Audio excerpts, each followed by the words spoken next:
ఈ మధ్య డాక్టర్స్ అందరూ ఒకటే ఇంజెక్షన్ తోటి మీ లిగమెంట్ టేర్ ని ఆర్ మీ మినిస్కస్ టేర్ ని హీల్ చేసిస్తున్నారా? అవునండి, అది నిజం, అది సాధ్యం కూడా. అయితే లిగమెంట్ టేర్ లో 4 స్టేజెస్ ఉంటాయి. Grade 1, grade 2, grade 3, grade 4. Grade 4 అన్నది కంప్లీట్ టేర్ లోకి వస్తుంది.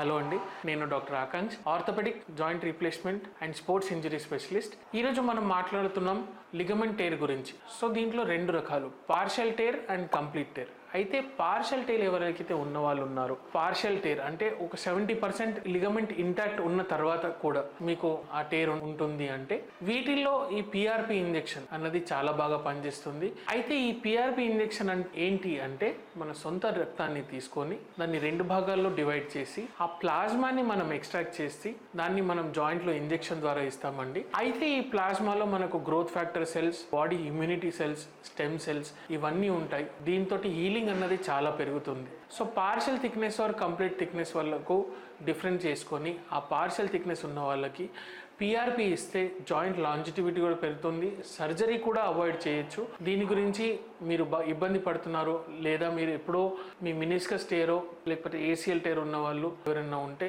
మమ్మల్ని సంప్రదించండి. మీకు వితౌట్ ఎనీ సర్జరీ మీకు ట్రీట్మెంట్ అనేది జరుగుతుంది. Thank you.